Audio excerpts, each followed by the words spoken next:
बिस्मिल्लाहिर्रहमानिर्रहीम अस्सलाम वालेकुम फ्रेंड्स। आज की इस वीडियो में मैं हबीब बैंक लिमिटेड के तमाम सेविंग अकाउंट्स के बारे में डिस्कस करूंगा। इसमें हबीब बैंक के इस्लामिक और कन्वेंशनल तमाम सेविंग अकाउंट्स होंगे। इनके लेटेस्ट प्रॉफिट रेट्स, इनके फ्री सर्विसेज और इनके यूनिक फीचर्स के बारे में डिस्कशन होगी। तो सबसे पहले आपने hbl.com ओपन कर लेना है। इसके अंदर जो है दो ऑप्शंस होंगे, एक इस्लामिक का है और दूसरा पर्सनल, यानी कि ये कन्वेंशनल इस अकाउंट्स में आएंगे। तो इस्लामिक के ऊपर जब आप क्लिक करते हैं तो ये जितना भी इसके जो आगे डिटेल्स हैं, टैब्स हैं, ये आपके इस्लामिक के फीचर्स हैं। तो यहाँ इस्लामिक के अंदर जाके यहाँ पे आप देख सकते हैं कि ये सेविंग अकाउंट्स, ये तमाम सेविंग अकाउंट्स हैं, ये आप ओपन करवा सकते हैं। इसमें सबसे पहले HBL इस्लामिक महाना आमदन हो गया, इस्लामिक उड़ान हो गया, उसके बाद सेविंग अकाउंट्स ओवरव्यू, रुतबा अकाउंट सीनियर सिटीजन्स के लिए होता है, FC यानी कि फॉरेन करेंसी अकाउंट और इर्तफ़ा, इसके बारे में फर्दर डिस्कस करते हैं। उसके बाद ये कार्ड्स जो आपको चाहिए हों, ये आपको डेबिट कार्ड की फैसिलिटी भी अवेल करता है। इसके क्लिक करके आप इसकी लिमिट्स के बारे में देख सकते हैं। और उसके बाद अभी आ जाते हैं कन्वेंशनल अकाउंट्स के बारे में। तो कन्वेंशनल अकाउंट्स यहाँ पे आप क्लिक करते हैं तो इसके ऊपर आप यहाँ पे पर्सनल के ऊपर क्लिक करते हैं तो यहाँ पे इसके जितने भी कन्वेंशनल अकाउंट्स हैं वो आ जाते हैं। यहाँ पे अकाउंट्स के ऊपर क्लिक करेंगे और यहाँ पे इसके सारे कन्वेंशनल अकाउंट्स आ जाते हैं। थोड़ा सा टाइम ले रहा है, तब तक हम इसकी फर्दर डिटेल्स के ऊपर आ जाते हैं। यहाँ पे ये देखें, इसके जो भी सेविंग अकाउंट्स हैं, ये जितने भी कन्वेंशनल अकाउंट्स हैं, HBL PLS saving account, daily progressive, मुनाफा अकाउंट, महाना आमदन अकाउंट, इसके तमाम फीचर्स अभी हम इसके ऊपर डिस्कस करेंगे। तो सबसे पहले इस्लामिक पे आ जाते हैं। तो इस्लामिक पे यहाँ पे इसकी की फैक्ट शीट आप डाउनलोड करके देख सकते हैं। मैंने ऑलरेडी डाउनलोड की हुई है।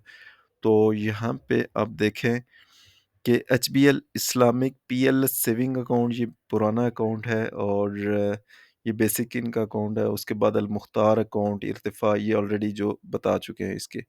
तो करेंसी ये सारे जो है ना PKR अकाउंट में खुलवाते हैं। और ये जिसके नीचे USD, यूरो, GBP है, ये फॉरेन करेंसी अकाउंट इसमें ओपन करवा सकते हैं। तो खोलने के लिए जो मिनिमम है वो अमाउंट किसी में भी कोई ज़रूरत नहीं होती।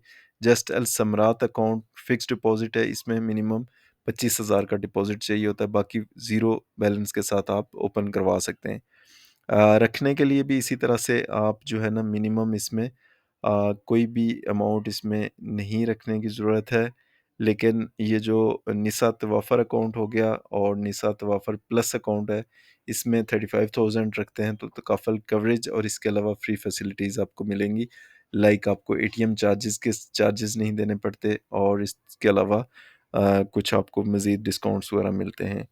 अकाउंट मेंटेनेंस चार्जेस की बात की जाए तो कोई भी किसी भी अकाउंट में कोई मेंटेनेंस चार्जेस नहीं है और इन सब में प्रॉफिट होता है, क्योंकि ये सेविंग अकाउंट्स हैं और प्रॉफिट पे किया जाता है। कितना प्रॉफिट होता है वो अभी मैं आपको बताता हूँ। इसके ऊपर प्रॉफिट जो है वो 8.62% प्रॉफिट दिया जाता है तकरीबन सारे अकाउंट्स के अंदर। जो FCY अकाउंट है इसके अंदर कम दिया जाता है, बाकी 8.62% प्रॉफिट दिया जाता है। तो 8.62% आप इसमें गेन कर सकते हैं। ये यहाँ पे आप ऊपर आप इसकी डिटेल देख सकते हैं। इसके अलावा फर्दर फीचर्स पे आ जाते हैं। यहाँ पे आप देख सकते हैं जो कैश ट्रांजैक्शन है वो आप इसमें इंटरसिटी जो चार्जेस हैं वो भी कोई नहीं है। इंट्रासिटी चार्जेस, इंटरसिटी ये होता है कि आप आपका अकाउंट जिस शहर में मौजूद है उस शहर के किसी दूसरी ब्रांच में आप चले जाते हैं, उस शहर के अंदर ही किसी भी HBL ब्रांच, यानी कि डिफरेंट HBL ब्रांचेस होती हैं, उसमें आप चले जाते हैं तो वहाँ से आपकी कैश की लेन देन जो होता है, वहाँ से आप डिपॉजिट, विड्रॉल, चेक, जो चेक कैश करवाना होता है या फिर आप अपने अकाउंट में डिपॉजिट करवाना होता है, वो फ्री ऑफ कॉस्ट होता है। ज़रूरी नहीं कि आप अपनी ही ब्रांच में जाएं, आप किसी भी HBL ब्रांच में जाके वहाँ से डिपॉजिट या विड्रॉल करवा सकते हैं। इंटरसिटी भी इसमें फ्री ऑफ कॉस्ट है। पहले चार्जेस होते थे, अभी फ्री ऑफ कॉस्ट हैं। ओन ATM की कोई नहीं है, यानी कि ओन ATM का मतलब ये होता है कि HBL का ATM जो होता है, दूसरे ATM जो होते हैं HBL के अलावा वो 23 रुपये 44 पैसे चार्ज किए जाते हैं। ये नहीं कि आप किसी दूसरे एनबीपी हो गया या फिर मीज़ान या किसी भी दूसरे बैंक के एटीएम यूज़ करते हैं तो उसके चार्जेस ये बता रहा है। एसएमएस अलर्ट चार्जेस ये जो होते हैं ये फ्री ऑफ कॉस्ट होते हैं, इसके कोई चार्जेस नहीं होते। इसके अलावा डेबिट कार्ड जो होता है वो आप यहाँ पे देख सकते हैं, काफ़ी तरह के डेबिट कार्ड हैं और यहाँ पे एक स्क्रीन पे मैं एडजस्ट कर लूँ। सबसे जो सस्ता इसमें डेबिट कार्ड होता है वहाँ से शुरू करते हैं, ये पे पाक का होता है। पेपाक पहले 1700 का था, अभी ₹2000 का हो गया। ₹2000 प्लस एफईडी होता है। एफईडी 15% और कुछ सूबों में 16% होता है। ये आप इसमें ऐड कर लीजिएगा और उसके बाद आपका ये है मास्टर कार्ड ₹2800 का है, वीज़ा चिप कार्ड ये भी ₹2800 सालाना चार्ज किया जाता है। मास्टर गोल्ड कार्ड ₹3600 है, यूनियन पे 2500 है और मास्टर कार्ड वर्ल्ड अगर इंटरनेशनली आप यूज़ करना चाहते हैं तो ये है ₹20,000 सालाना इसका चार्ज किया जाता है। मास्टर कार्ड टाइटेनियम ये भी पाकिस्तान के अंदर यूज़ होता है और ये 3000 सालाना चार्ज किया जाता है। वीज़ा चिप यूएसडी ये कार्ड आप बनवाना चाहते हैं तो $12 आपको सालाना चार्ज किया जाता है। उसके अलावा हम इसकी चेकबुक पे आ जाते हैं तो चेकबुक जो इश्यूएंस चार्जेस होते हैं वो कोई नहीं है, वो फ्री ऑफ कॉस्ट है। पहले ये होता था कि पर पेज जो होता है पर चेक वो उसका चार्ज किया जाता था, अभी ये है कि इसने फ्री ऑफ कॉस्ट कर दिया है। लोकल रेमिटेंस भी फ्री ऑफ कॉस्ट है और इसके अलावा जो फॉरेन रेमिटेंस है वो 0.25% और इसके अलावा जो ₹750 पीकेआर प्लस 500 स्विफ्ट चार्जेस ये आपको इंटरनेशनल रेमिटेंस पे चार्ज होंगे, जो इंटरनेशनल रेमिटेंस आप भेजते हैं। स्टेटमेंट जो है वो किसी भी वक्त आप एनुअल, हाफ ईयरली या डुप्लीकेट फ्री ऑफ कॉस्ट ले सकते हैं। पहले डुप्लीकेट के चार्जेस होते थे, वो भी अभी इन्होंने फ्री कर लिए हैं। फ़ंड ट्रांसफ़र जो है वो आप फ्री में कर सकते हैं और ये जो है वो 0.1% आपको 25,000 से ऊपर चार्ज किया जाता था, लेकिन आपने फ़ंड ट्रांसफ़र के ऊपर जाके अगर आप रास्त आईडी पे भेजते हैं, यानी कि अगले बंदे का पूरा जो 24 इंचू का आईबैन इंटरनेशनल बैंक अकाउंट नंबर डालते हैं, तो वो जो ट्रांज़ैक्शन होती है वो रास्त के ज़रिए होती है। वो 2 लाख तक आप फ्री ऑफ कॉस्ट भेज सकते हैं, उसके कोई चार्जेस नहीं होते 1 दिन में। इसके अलावा डिजिटल बैंकिंग का मतलब ये होता है कि आप वेब के ज़रिए या फिर एचबीएल की ऐप के ज़रिए आप इस्तेमाल करते हैं, एचबीएल की जो एप्लीकेशन यूज़ करते हैं और उसके ज़रिए आप कोई भी ट्रांजैक्शंस वगैरह या सर्विसेज बैलेंस वगैरह चेक करते हैं तो कोई चार्जेस नहीं होते। क्लियरिंग जो है इंटरसिटी, सेम डे, नॉर्मल ये फ्री ऑफ कॉस्ट है और अकाउंट की बंदिश का मतलब ये होता है कि अकाउंट बाज़ दफ़ा आप नहीं यूज़ करना चाहते, आप कहते हैं कि मैं परमानेंटली अकाउंट क्लोज़ करवा दूँ, तो वो अकाउंट फ्री ऑफ कॉस्ट आप इसको बंद कर सकते हैं। किसी भी आप अपनी ब्रांच में चले जाएँ तो बेहतर है, नहीं तो आउट ऑफ सिटी हैं तो किसी भी एचबीएल ब्रांच में आप चले जाएँ, वहाँ से अकाउंट क्लोज़र फॉर्म आपको मिलेगा, वो फिल करके आपने जमा करवा लेना है। विदिन फ्यू वर्किंग डेज़ आपका अकाउंट परमानेंटली बंद कर दिया जाता है। अभी ये था इस्लामिक अकाउंट्स, अभी हम आ जाते हैं कन्वेंशनल अकाउंट्स पे। तो एचबीएल के ये जो अकाउंट्स होते हैं ये कन्वेंशनल हैं। HBL PLS saving account, HBL महाना आमदन अकाउंट, ख़वातीन के लिए निसा सेविंग अकाउंट है, सीनियर सिटीजन्स के लिए एचबीएल रुतबा अकाउंट है, मनी क्लब बच्चों के लिए हो गया, डेली प्रोग्रेसिव अकाउंट है, डेली मुनाफा अकाउंट और एचबीएल वैल्यू अकाउंट और ख़वातीन के लिए फॉरेन करेंसी अकाउंट में जो है वो एचबीएल एफसीवाई निसा सेविंग अकाउंट है, इसको आप ओपन करवा सकते हैं। ये तमाम पीकेआर में है, सिवाय ये लास्ट वाले के, ये यूएसडी, जीबीपी, यूरो और चाइनीज़ येन में भी इसको ओपन करवा सकते हैं।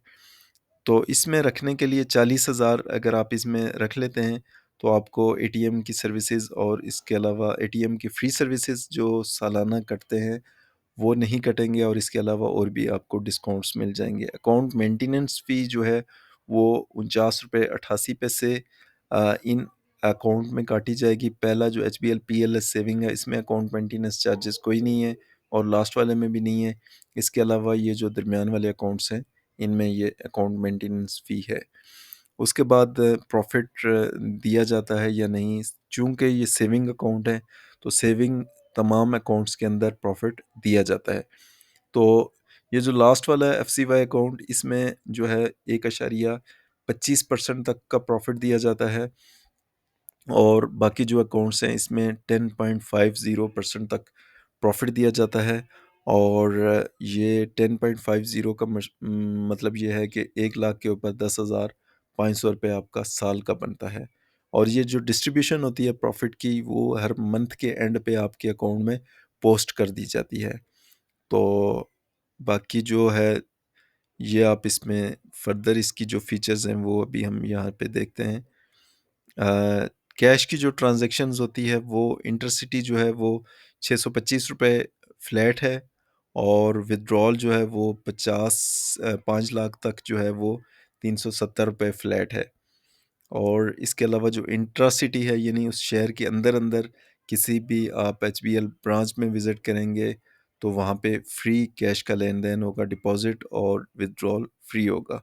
एटीएम के कोई चार्जेस नहीं होते। अब अगर आप एचबीएल का एटीएम यूज़ करते हैं और किसी दूसरे एटीएम मशीन पे आप उसके ज़रिए ट्रांजैक्शन करते हैं, पैसे निकलवाते हैं, तो 23 रुपये 44 पैसे चार्ज किए जाएंगे। एसएमएस अलर्ट के चार्जेस कोई नहीं है, और इसके अलावा बेसिक तो कोई नहीं है, लेकिन तमाम जो आपने ओटीसी ट्रांजैक्शंस आपने अगर फैसिलिटेशन लेनी है तो 225 रुपये पर मंथ चार्ज किया जाएगा। अगर आपकी ऑलरेडी लगी हुई है आप, और अगर एसएमएस सर्विसेज नहीं चाहते, तो अपने रजिस्टर्ड नंबर पे कॉल करके, और रजिस्टर्ड नंबर से कॉल करके आप इस सर्विस को ऑफ करवा सकते हैं। इसके बाद डेबिट कार्ड जो है वो जिस तरह से हमने इस्लामिक अकाउंट में देखा था, इसी तरह से डेबिट कार्ड जो है वो कन्वेंशनल अकाउंट में भी ये ऑफ़र कर रहा है। और इसका जो मिनिमम है वो पेपाल का है। इसमें 2000 आपको चार्ज किया जाता है सालाना, और वीज़ा चिप कार्ड 2800 रुपये, और मास्टर कार्ड भी इसी तरह से, मास्टर गोल्ड जो है वो 3600 सालाना चार्ज किया जाता है। अगर आप यूनियन चिप का जो है डेबिट कार्ड बनवाना चाहते हैं तो वो 2500 का चार्ज किया जाता है। और मास्टर वर्ल्ड कार्ड अगर बनवाना चाहते हैं, जो कि इंटरनेशनली डिफरेंट कंट्रीज़ में अगर आप यूज़ करना चाहते हैं, तो वो 20,000 सालाना आपका चार्ज किया जाता है। चेक बुक जो है वो आपको इशुएंस चार्जेस 25 रुपये पर लीव चार्ज किया जाता है, और इसके अलावा स्टॉप पेमेंट 750 पर इंस्ट्रक्शन है, और लूज चेक आपको इसके चार्जेस नहीं पे किए जाते। बाकी रेमिटेंस की बात की जाए तो लोकल रेमिटेंस इसमें 600 फ्लैट है। लोकल रेमिटेंस की बात की है कि जो बैंकर चेक या पे ऑर्डर होता है उसका 600 फ्लैट है। और रेमिटेंस, फॉरेन रेमिटेंस भी इसी तरह से आपका 0.25% प्लस 1000 पीकेआर और 500 स्विफ्ट चार्जेस ये आप अप्लीकेबल होते हैं। स्टेटमेंट आपको किसी भी वक्त एनुअल, हाफ ईयरली या फिर डुप्लीकेट चाहिए हो तो इसके कोई चार्जेस नहीं होते। इसी तरह फ़ंड ट्रांसफ़र के भी 25,000 तक आप एक टाइम में एक per month free of cost आप कर सकते हैं। लेकिन आप रास्त के ज़रिए करते हैं। रास्त इस्तेमाल करने का ये तरीका होता है कि आपने एचबीएल ऐप या किसी भी बैंक एप्लीकेशन के अंदर ही रास्त का ऑप्शन होता है, उसके ऊपर क्लिक करना है, और अगले बंदे का जो अकाउंट होता है वो 24 डिजिट का पूरा अकाउंट नंबर डालना होता है। तो वो जो ट्रांज़ैक्शन होगी वो आपको रास्त के ज़रिए होगी। 2 लाख रुपए तक आप फ्री ऑफ कॉस्ट कर सकते हैं। और रास्त के ज़रिए इसी तरह से आप इंटरबैंक फ़ंड ट्रांसफ़र करते हैं तो वो 25,000 रुपये तक फ्री है। इससे ऊपर जो भी करेंगे तो 0.1% है। उम्मीद है कि आप सिंपल इंटरबैंक फ़ंड ट्रांसफ़र और रास्त के दरमियान फ़र्क आपको वाज़ेह हो गया। अगर नहीं तो कमेंट में आप बता सकते हैं, उसके बारे में स्पेशल डेडिकेटेड वीडियो भी बनाई जाएगी। डिजिटल बैंकिंग इसमें फ्री ऑफ कॉस्ट है, और क्लियरिंग जो है वो भी नॉर्मल फ्री है।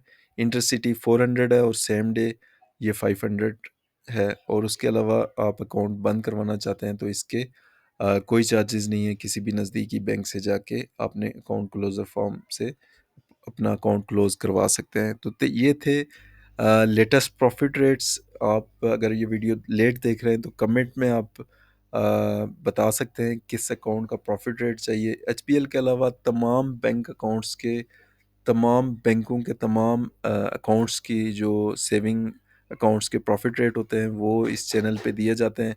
इस चैनल को सब्सक्राइब कर लें ताकि आने वाली हर वीडियो आपको टाइमली मिलती रहे। बहुत-बहुत शुक्रिया। अस्सलामु अलैकुम।